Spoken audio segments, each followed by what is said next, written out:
What's the nature of your emergency?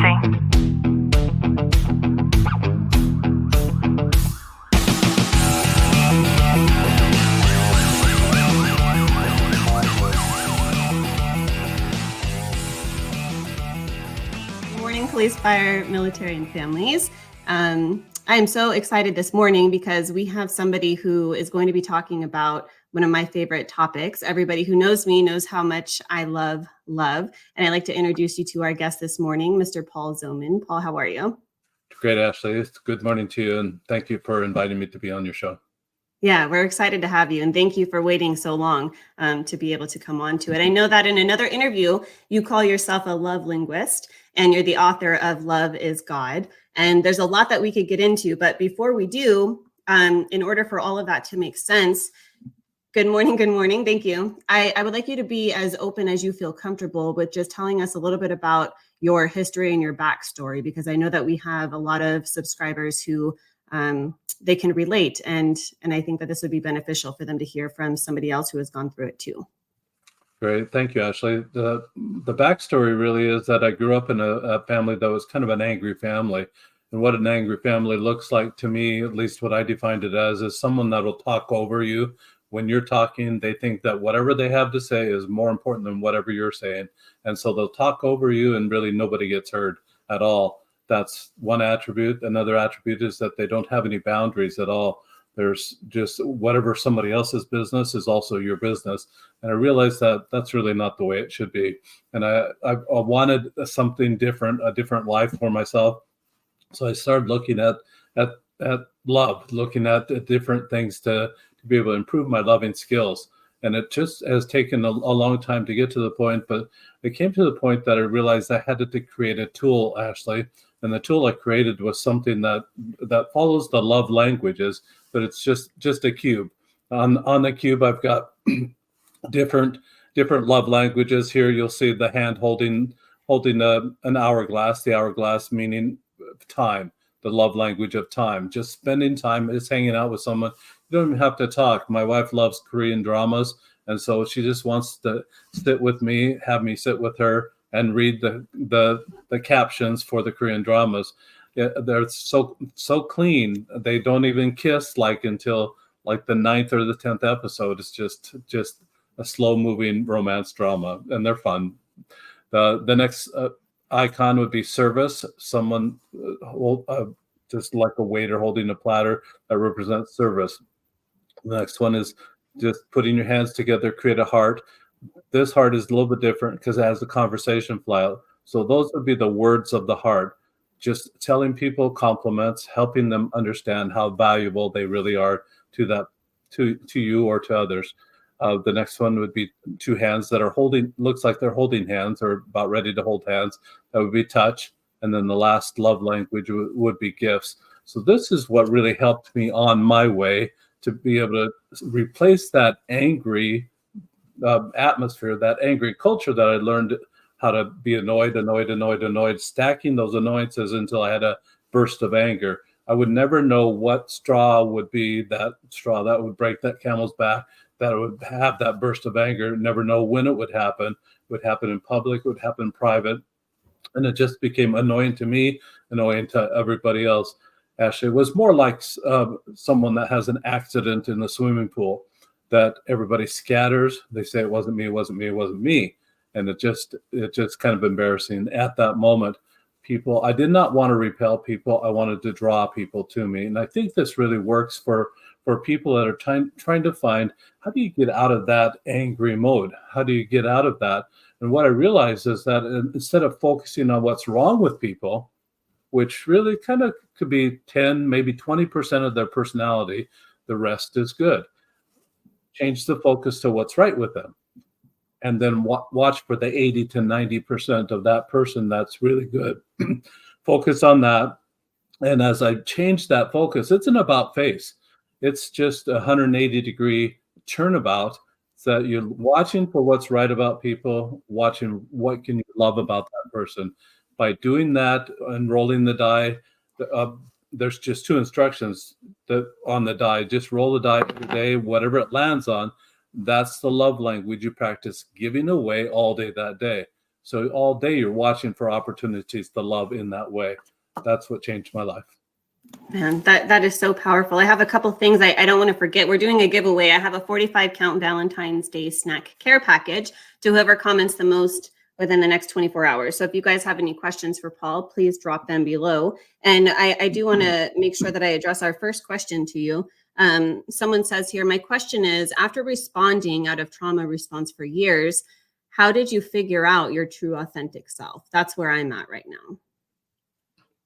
It's a great question. And I love that question, because there really has to come that self-actualization moment. For about until I was about 35 years old, I was blaming my father for all my problems, blaming him because he's the one that passed it down. Probably he got it passed down from his parents as well. But when I had that self-actualization moment, I really started to understand the spectrum: anger on one side, love on the other side. And where was I in between those two on the spectrum? When I realized the actions that I was doing was closer to the angry culture side of that yardstick, or that spectrum, I realized I was able to put a descriptive adjective to that behavior. Once I had that descriptive adjective to the behavior, then I realized, well, what would be the opposite of that behavior? And let me take, for example, the adjective of being sarcastic. There was a lot of sarcastic people out there, and would it be on the angry side of the spectrum or on the loving side of the spectrum? And I would realize that that's really kind of on the angry side of the spectrum. When you look at what might be the opposite of sarcasm, you're going to see that maybe it's someone that's genuine, somebody that's authentic, somebody that's true to what they say. You see that opposition, you'll say, well, I don't want to be sarcastic. I want to be more genuine. And you make your decisions one by one as you're able to self-actualize, put a descriptive adjective on what behavior you're reacting, or what behavior you're manifesting at that particular time. Find out what the opposite is, and then figure out where you want to be on the spectrum. Yeah, there's so much value in that. And I'm wondering what event might have happened, or what realization occurred for you that sort of took you into the sphere of influence for Reverend Gary Chapman, and just how that came about for you, because this is such a simple concept, but it's so pivotal in that shift that you talked about. Absolutely. Very, very astute, Ashley. That it really was pivotal for me.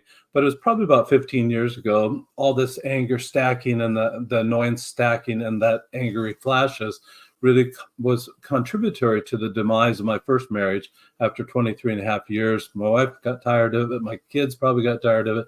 But we divorced, and I was found out to be a single father. We had 8 children together. And so when the divorce happened, there were 5 children left in the household. And I had primary custody of those children. So when it was her weekend to have the children, I found myself in a midlife crisis, thinking, I'm going to have fun. I'm going to do something really fun. And I thought, I better go do some destination dating. So the destination dating, what I call that is that someone else lived in a different city. I didn't live where they lived. We agreed on a city to meet. We went there, had a date, went back home. And I did that. I went to Florida, Daytona Beach and Jacksonville, Florida, Columbia, South Carolina, Atlanta, Georgia, Charlotte, North Carolina, New York City, Salt Lake City, Kansas City, Nashville, Phoenix, Las Vegas, Cabo San Lucas. All these places I went, having a great time. I was looking for love in all the wrong places, and I wasn't finding anything. So I thought I had a line on someone from Phoenix. And so I moved to Phoenix thinking that I need to develop this relationship. Actually didn't work out. And there I am. My ex-wife, now this is 3.5 years after we'd split company. She had decided she wanted the last remaining 3 children back. She wanted primary custody, and she was taking them. She was going to move in with her parents in California, Southern California. And while she's doing that, I'm thinking, should I relinquish primary custody or not? And while I'm doing that, I realized that I didn't have any opportunity to meet my grandfathers. to get to know them. I would have loved to have known them. They all passed away. They both passed away before I was ever born. So I thought this might be a really good opportunity for these last three children to get to know their grandparents. So I relinquished primary custody, and now I'm all alone. Well, my sister gives me a call thinking I'm lonely. She lives 7 hours away, and she says she has this neighbor that she wants to introduce to me. And I said, sis, I just really have done all this destination dating. I don't want to do it again. I don't want to travel 7 hours. And she's an older sister, and I'm number 10 of 11 children. So you have to do what your older siblings tell you to do. And she says, oh, come on. I said, okay. I really didn't want to do it. I said, I'll email her. What kind of relationship, Ashley, can you develop in email? And I didn't think much would happen. I did. You did? Okay. Truly, I did. So we started emailing, and actually she's a really good writer. And so after 4 or 5 interactions, finally I get the courage to ask, well, how many times have you been married? And she writes back and she says, counting the 5 that are buried in the backyard. And it was hilarious. It was just something. I said, I got somebody live here. I got someone with personality, a sense of humor. And so we started getting a little bit more serious. Now it's time for Big Brother approval. I ended up moving up to where my sister was at from Phoenix and into the St. George area. And now it's time for Big Brother approval. So number 10 of 11, I still need Big Brother approval. Took her in to my brother's house, 300 miles north. And first thing that happened, this was the turning point, that my sister-in-law pulls her aside and says that the only emotion that the Zolman family learned growing up was anger. At first I denied. I said, then it made me mad. And I thought, I just verified exactly what she said.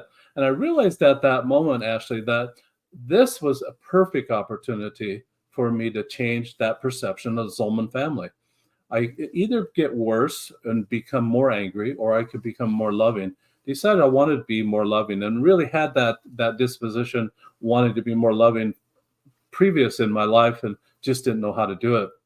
So I started reading the color code and then the 5 love languages. And I really settled on the principles of the 5 love languages, but from where I came from, I didn't get it. You mean, Dr. Chapman, that if I guess what Ashley's love language is and cater to that, we're going to be buddies? I'm a bad guesser. That wasn't working for me. And then the second thing Dr. Chapman has, well, if you take this survey, I can find out what my love language is. Well, what do I do with that, Ashley? Am I supposed to advertise? Hello, Ashley. Put it on your forehead. I'm Physical gifts. touch. Or I'm gifts. What do you have for me today? I mean, it's so awkward. That wasn't working for me either. So I thought, even as dysfunctional as our family was growing up, I realized that playing games brought our family together. I thought, well, what if I can make this a game? And so I contacted Dr. Chapman and asked him, are you licensing those little icons, those little pictures that you have for each one of the love languages? And his attorney wrote back after a few weeks and said, no, we're not doing that right now. So I had an attorney in my neighborhood that was a friend, and he was a copyright attorney. He said theory like the love language theory is not copyrightable. Application is. So the way you present that theory is what's copyrightable. And so with that, I made my own icons, and then I put it on that cube. And just rolling that cube, first it started out as this was the prototype I had first. And you can see all the sharp edges on it. That was me. I had all these sharp edges. I needed to have them rounded off. When I'd roll that sharp edge die, I could put whatever I wanted on top and roll it a little bit, and it would come out what I wanted that day, what I wanted to practice that day. It was really clunky, and it just didn't work. So I had to round off the edges, and rounding off those edges, was able to start rolling it. It took a couple of years for me to get the artwork just like I wanted it, and then I got the copyright for this in 2017. That really is kind of my journey. I started rolling the die every single day, practicing sending love out every single day, focusing on what's right with people. And it just changed my life, changed the life of everybody around me too, because now I'm, instead of focusing and being critical, watching what's wrong with them, just watching what's right with them, and realizing that my lane, only thing I had control over, drawing these boundaries that I didn't have growing up, drawing the boundary, it said, I can only send love out and respond when it comes my way. I can't bid love to come my way. And even if I tell somebody what my love language is, they might feel duty bound to Mm. send it my way. And I didn't want anything like that, and didn't want to get to the whiny voice that says, "Well, I told you what my love language is. Why aren't you doing it?" Didn't ever even want to go there. So I just realized that I can send it out. I watch for people to light up. When they light up, it's I discovered what their primary or secondary love language is. No longer, Ashley, do you have to say, "Excuse me, could we pause this relationship for a moment while I have you take this survey so I know how to love you?" That's awkward. You don't have to do awkward anymore. That's awesome. That's such an amazing story. I totally get that father-wise, same experience. Wow, divorce and having sole custody of all the kids. Dang, Ashley, everyone you have on relates to me. It's kind of freaky. Yeah, and I think that your story is something that could resonate with so many people. And I have a really selfish Ashley question now. I'm wondering then, after that transformation and then putting in the work so much to the extent that you're developing a product and hiring attorneys and getting copyrights and things like that, what was the transformation in terms of breaking the cycle for your kids? For my kids, they were skeptical because of that stacking effect that I had previously of being annoyed until that flash of anger. They're very skeptical, and I think they're really warming up to the idea that I'm watching for what's right about them now. I'm watching for what they're doing that's right, and it's really it really is that about face, and I understand why they're skeptical, because I had those flashes of anger. I had those annoyance stackings. Right now, Ashley, what's happening is that I've stacked kindness on top of kindness on top of kindness, and you get to the higher laws of love that people have a hard time getting to because they can't do the basic steps. Well, I call the basic steps the love language steps. Those are basics that will help you get to the higher laws of love, like charity or compassion or intimacy or forgiveness or mercy or empathy or sympathy. Those are higher laws of love. These are basic. Let's learn the basics so that we can recognize and improve the communication skills. And that it's a work in process with my children right now, but they're starting to trust a lot better. I like that you made mention of the fact that you're able to identify those acts of love based on experiencing, giving those variances of love in the way that you're able to with the cube that you have created. So if somebody is asking details, how do you get one? How do you get one? Just my website is rolloflove.com, ROLE of love. I did play on words. ROLL is something that is outside of you. A lot of things outside of you are circumstantial, you can't change. ROLL is something that's outside of you. ROLE is what changes you inside. So it's just roll of love, ROLE of love.com. And they can get the cube. I actually have a book and a journal. So for the journal, what I'm doing is many people like to keep journal. I would have loved to have a love journal from my mother, my grandmother. Instead, Mhm. Ashley, I got a journal about the weather. The weather! 60 years ago. Who cares what the weather was like 60 years ago? I would have loved to have something on how they loved, what was there to love in their time frame. What an amazing legacy. I don't think a lot of people actualize journaling in that way. I know that we have somebody inside of our Facebook group that is the intention for her when she journals, is to be able to one day share them and explain things to her Yeah. daughter. So that's really, really beautiful. Rolloflove.com. Thank you for posting that. Before we wrap this up, is there anything, Paul, that I should have asked you that I haven't asked you yet? There's just one thing I'd like to say, that to kind of wrap things up, that there's a lot of people that do yoga out there. And at the end of the yoga class, the instructor put their hands together like this and bow their head, close their eyes and say, namaste. It doesn't mean, hey, y'all, class is all over. It actually has a meaning, and it's a language from a Sanskrit dialect in northern India.